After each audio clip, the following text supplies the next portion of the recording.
Shalom saudara dan saudari yang dikasihi dan diberkati Tuhan. Jumpa lagi dalam INRI, Injil dan Inspirasi hari ini. Hari Jumat dalam pekan biasa yang ke-16. Kita akan mendengarkan bacaan Injil dan renungan yang akan disampaikan oleh Pastor Vance Midun, Imam Diosesan Keuskupan Makassar, yang sedang menjalani tugas pelayanan sebagai pastor paroki di Baras, Mamuju Utara. Mari kita awali dengan tanda kemenangan Kristus dalam nama Bapa dan Putra dan Roh Kudus. Amin. Saudara-saudari yang terkasih dalam Tuhan kita Yesus Kristus, syukur kepada Tuhan atas rahmat dan berkat-Nya untuk kita sekalian hingga pada saat ini. Dan syukur kita boleh berjumpa kembali dalam channel rohani INRI, Injil dan Inspirasi hari ini. Kita akan kembali mendengarkan sabda Tuhan dan bermenung bersama yang akan menjadi penerang untuk langkah hidup kita hari ini dan hari-hari selanjutnya.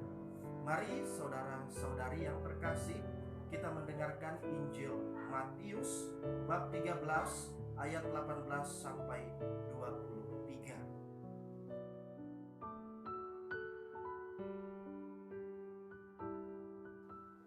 Sekali peristiwa, Yesus bersabda kepada murid-muridnya, "Dengarkanlah arti perumpamaan tentang penabur.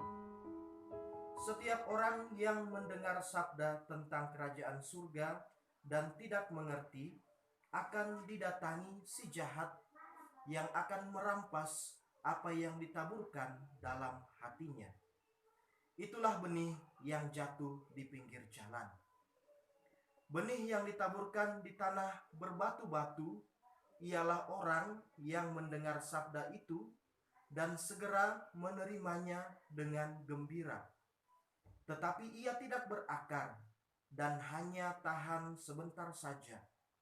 Apabila datang penindasan atau penganiayaan karena sabda itu, orang itu pun segera murtad. Yang ditaburkan di tengah semak duri ialah orang yang mendengar sabda itu. Lalu sabda itu terhimpit oleh kekhawatiran dunia dan tipu daya kekayaan, sehingga tidak berbuah.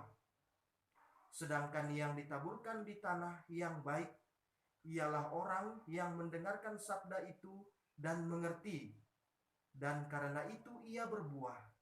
Ada yang 100, ada yang 60, dan ada yang 30 ganda." Demikianlah Injil Tuhan. Terpujilah Kristus.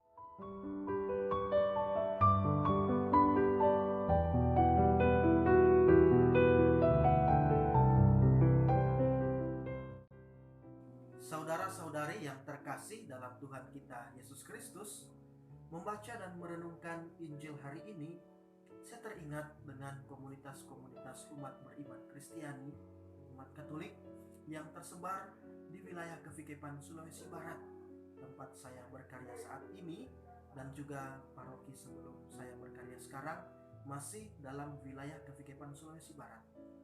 Ada begitu banyak stasi yang tersebar dan jarak-jarak yang berjauhan, dan umumnya komunitas-komunitas kecil dalam stasi-stasi tersebut adalah kelompok minoritas di tengah masyarakat yang mayoritas berkeyakinan lain. Kurangnya tenaga imam, pelayanan jarak yang jauh, dan juga medan yang sulit untuk ditempuh membuat mereka jarang mendapatkan kunjungan. Tetapi yang membuat saya salut adalah keteguhan iman mereka. Mereka tetap bertahan dalam iman kepada Tuhan Yesus sebagai orang Katolik yang sejati. Ada sebuah stasi yang jumlah umatnya hanya 3 kakak, dengan seorang pengantar yang memiliki keterbatasan fisik. Dia sudah tidak mampu mendengar dengan baik. Karena hanya cuma dia saja yang bisa menjadi pengantar di situ, dia tetap menjadi pengantar dengan keterbatasannya. Suatu ketika saya berkunjung ke stasinya tanpa ada konfirmasi atau pemberitahuan terlebih dahulu. Dan ketika ketika saya datang saat itu setelah hari raya kenaikan Tuhan, masa-masa menantikan kedatangan Roh Kudus, novena Roh Kudus hari ke-7. Ketika saya datang, ternyata mereka sementara merayakan perayaan gereja, mereka juga merayakan novena Roh Kudus hari ke-7.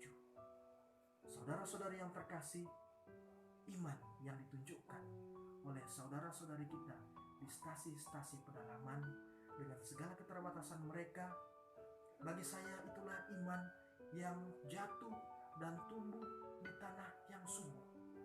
Mereka berakar dan juga berbuah bertahan. Mereka bukan benih yang jatuh di pinggir jalan, yang mudah diambil oleh burung-burung. Mereka bukan benih yang jatuh di tanah batu-batu yang tidak berakar. Mereka bukan benih yang tumbuh di semak duri yang mudah dihimpit oleh situasi. Tadi saya sudah mengatakan ada begitu banyak situasi keterbatasan mereka. Minoritas, kelompok kecil, jauh dan lama mendapatkan pelayanan imam, namun mereka tidak kuat dalam iman. Saudara-saudari yang terkasih, bagaimana dengan kita? Bagaimana kualitas iman kita? Apakah iman kita iman yang jatuh di pinggir jalan, atau iman yang jatuh di tanah yang berbatu tanpa akar, atau iman yang jatuh di semak belukar, atau iman yang jatuh di tanah yang subur? Kita kuat, kita bertahan, dan kita berbuah. Mari kita bermenung. Tuhan memberkati kita sekalian. Amin.